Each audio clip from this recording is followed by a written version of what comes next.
रूस के राष्ट्रपति व्लादिमीर पुतिन आज देर शाम भारत की 2 दिवसीय स्टेट विजिट पर आ रहे हैं। वो भारत में लगभग 30 घंटे की यात्रा पर रहेंगे।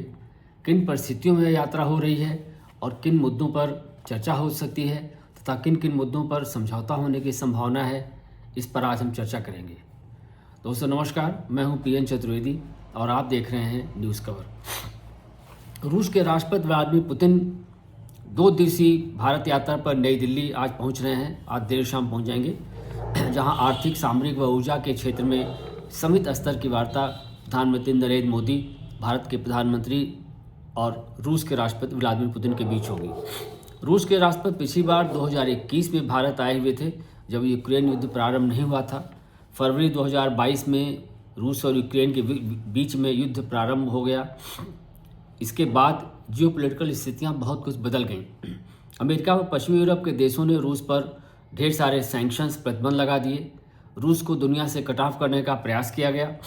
यहाँ तक कि अमेरिका ने रूस से सस्ती दरों पर फॉसिल फ्यूल कच्चा तेल खरीदने के कारण भारत पर 25% की पेनाल्टी सहित अगस्त 2025 से कुल 50% का टैरिफ लगा दिया है।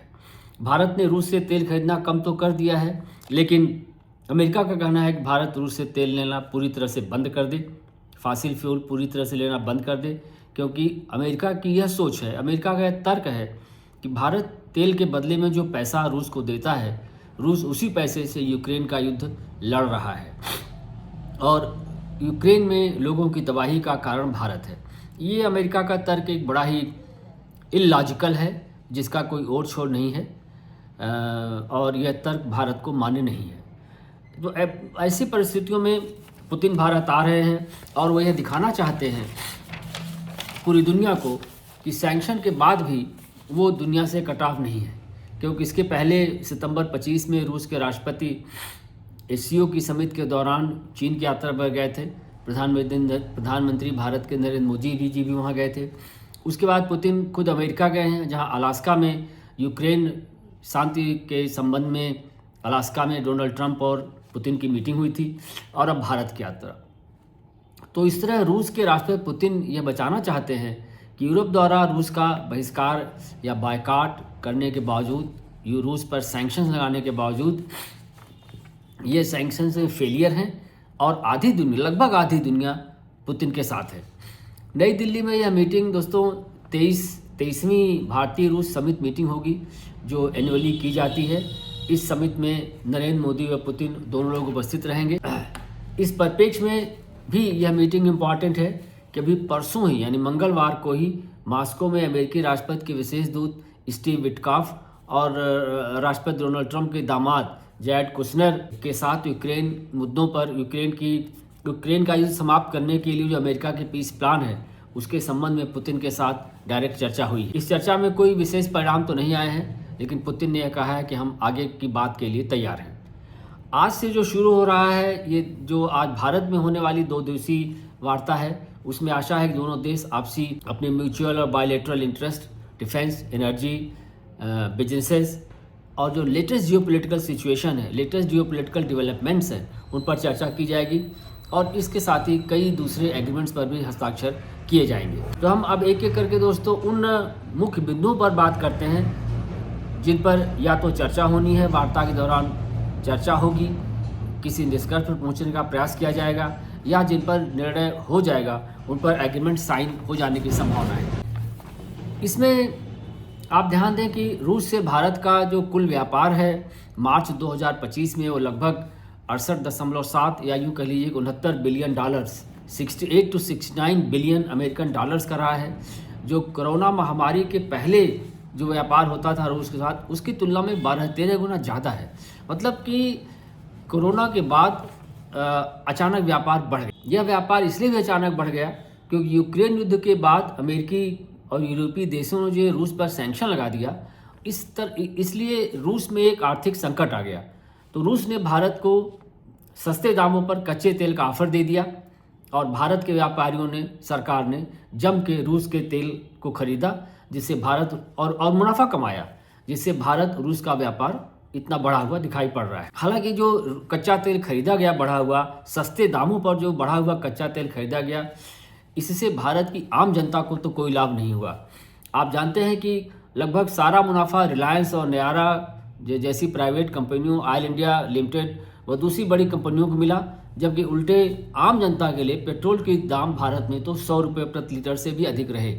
पुतिन की भारत यात्रा का मुख्य फोकस दोनों देशों के बीच आर्थिक सहयोग रहेगा और सूत्रों की माने तो आर्थिक सहयोग, ट्रेड में सुधार, स्वास्थ्य, मीडिया एक्सचेंज व समुद्री व्यापार के क्षेत्र में यह मीटिंग ज़्यादा केंद्रित रहेगी।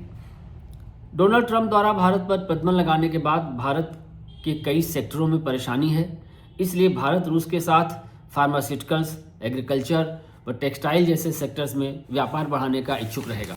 भारत में फर्टिलाइजर की पूर्ति मुख्य रूप से चीन और रूस से होती है और भी हाल में आपको याद है कि जिस तरह चीन ने फर्टिलाइजर एक्सपोर्ट पर थोड़े समय के लिए बैन लगा दिया था, थोड़े समय के लिए लगाया था, लेकिन उससे भारत के कान खड़े हो गए हैं और अब भारत चाहता है कि रूस से फर्टिलाइजर की लॉन्ग टर्म और अबाध सप्लाई होती रहे।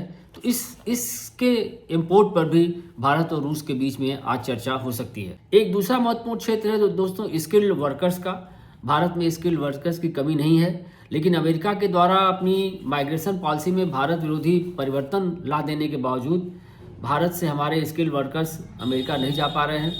इसलिए भारत चाहेगा कि रूस में हमारे स्किल्ड वर्कर्स के एंट्री आसान हो सके और रूस भी इसका स्वागत करेगा क्योंकि रूस को स्किल्ड वर्कर्स की आवश्यकता है। कच्चे तेल की सप्लाई के साथ साथ सिविल न्यूक्लियर एनर्जी के क्षेत्र में भी महत्वपूर्ण समझौता होने की संभावना है। आप जानते हैं कि भारत के कुंडलकुलम में जो तमिलनाडु में है, वहाँ जो न्यूक्लियर पावर प्लांट है वो रशियन ओरिजिन का है, रशिया के द्वारा बनाया गया है। इसलिए भारत इनकी आवश्यक मशीनरी के लोकल प्रोडक्शन पर भी बात करेगा और जो न्यूक्लियर पावर प्लांट है उनके साथ ही दूसरे जो जॉइंट प्रोजेक्ट्स हैं उन पर भी भारत रूस आपस में बातचीत कर सकते हैं। एक सबसे बड़ा क्षेत्र जो भारत और रूस के बीच में रहा है दोस्तों, डिफेंस का क्षेत्र रहा है, रक्षा सामरिक क्षेत्र रहा है। सोवियत यूनियन के ज़माने से ही रक्षा के क्षेत्र में रूस भारत का दुनिया में सबसे अधिक विश्वसनीय, द मोस्ट ट्रस्टेड फ्रेंड रहा है। लेकिन भाजपा की सरकारें चूँकि प्रो अमेरिका रही हैं, इसलिए इनका झुकाव यूएसए की तरफ ज़्यादा रहता रहा है, जबकि यूएसए रक्षा के क्षेत्र में भारत का मित्र नहीं रहा है। और सत्ता में आते ही मोदी सरकार ने रूस पर सामरिक निर्भरता को कम कर दिया था। सीपरी के अनुसार, Stockholm International Peace Research Initiative के अनुसार, जहां वर्ष 2010-15 में भारत का रूस से डिफेंस इंपोर्ट 72% था, वो भी 72% था, वहीं 2015 से 19 के बीच में यह घटकर केवल 55% रह गया। और इसके बाद आप देखें 2020 से 24 के बीच में जो रूस से डिफेंस का इंपोर्ट रहा है वह घटकर मात्र 36% रह गया। इसलिए आप देख सकते हैं कि भारत यूरोप और अमेरिका की तरफ ज़्यादा डिफेंस के लिए झुकाव रख रहा है और रूस की तरफ कम, जबकि रूस एक भारत का ट्रस्टेड फ्रेंड रहा है। ये इस पॉलिसी में क्या कमी है, इस पर हम लोग फिर कभी बात दूसरी वीडियो में करेंगे। यह भी कि भारत के जो मेजर डिफेंस प्लेटफॉर्म्स हैं वो रशियन ओरिजिन के हैं और इसका खामियाजा भारत को ऑपरेशन सिंदूर में भुगतना पड़ा है, जब पाकिस्तान जैसे देश ने इंडियन एयरफोर्स के प्लेन्स के गिराने का दावा किया है और जिसका भारत ने आज तक खंडन नहीं किया है। बहरहाल ऑपरेशन सिंदूर के बाद एक बार फिर भारत अपनी प्रायोरिटीज़ को बदलना चाहता है और इस परिप्रेक्ष्य में पुतिन की यात्रा महत्वपूर्ण हो गई है। ऑपरेशन सिंदूर में पाकिस्तान के साथ 4 दिवसीय जो लिमिटेड टाइम का स्टैंड ऑफ रूस हुआ था, उसमें रूस की S-400 surface to air missile defence system जो है वो बहुत प्रभावी रहा। वह S-400 के शानदार प्रदर्शन को देखते हुए या यूँ कह लें कि S-400 का जो शानदार प्रदर्शन रहा उसके कारण पाकिस्तान के एयर अटैक को ग्राउंड होने में पाकिस्तान के एयर अटैक को ग्राउंड करने पर मजबूर कर दिया था। भारत ने 2018 में इस सिलसिले में लगभग $5.5 बिलियन में 5 S-400 खरीदे थे, जिसमें से 3 भारत को मिल चुके हैं, लेकिन 2 अभी नहीं मिले हैं क्योंकि ऐसा लगता है कि यूक्रेन युद्ध के शुरू हो जाने के बाद जो लॉजिस्टिकल इशूज आए, लॉजिस्टिकल समस्याएं आई, उनके कारण 2 S-400 अभी नहीं मिले हैं। इसलिए इंडिया इन 2 S-400 के जल्दी सप्लाई करने हेतु रूस पर दबाव डाल सकता है। साथ ही S-400 की सफलता को देखते हुए S-400 की अतिरिक्त खरीदी के बारे में भी भारत बात कर सकता है। साथ ही भारत रूस से इस बात की भी संभावना है कि S-400 के अपग्रेडेड वर्जन S-500 की मांग भी करे। रशियन में जो प्लेन्स हैं, फाइटर जेट्स हैं, उनके बारे में आप जानते हैं कि जो रशिया का Sukhoi 30 Su-30 MKI fighter jet है, वो इंडियन एयरफोर्स की रीढ़ की हड्डी रहा है। ये रीढ़ की हड्डी रहा क्या, रीढ़ की हड्डी साबित हुए हैं वो। उन्होंने ऑपरेशन सिंदूर में अपना कमाल दिखाया है। इंडिया इनके अपग्रेडेशन की भी बात करेगा। साथ ही चूँकि इंडिया के पास 5th जनरेशन के स्टेल्थ फाइटर जेट्स नहीं है, जबकि पाकिस्तान के पास China made J-35 5th generation का स्टेल्थ फाइटर है, इसलिए भारत चाहेगा कि उसके पास भी 5वीं जनरेशन के स्टेल्थ फाइटर्स हों। रूस पहले ही से अपना Su-57 5th generation stealth fighter Bharat को ऑफर करने के लिए कह चुका है। उसने टेक्नोलॉजी देने का भी भरोसा दिया है। इस कारण से यह लगता है कि इस जेट की खरीदी पर भी प्रारंभिक बात हो सकती है।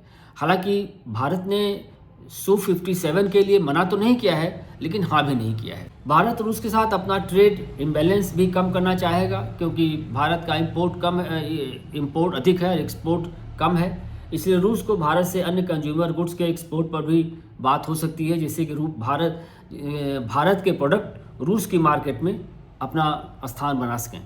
तो दोस्तों ये रहा। आपको वीडियो कैसा लगा? इस वीडियो को लाइक करें, शेयर करें और इस चैनल को सब्सक्राइब करें। धन्यवाद।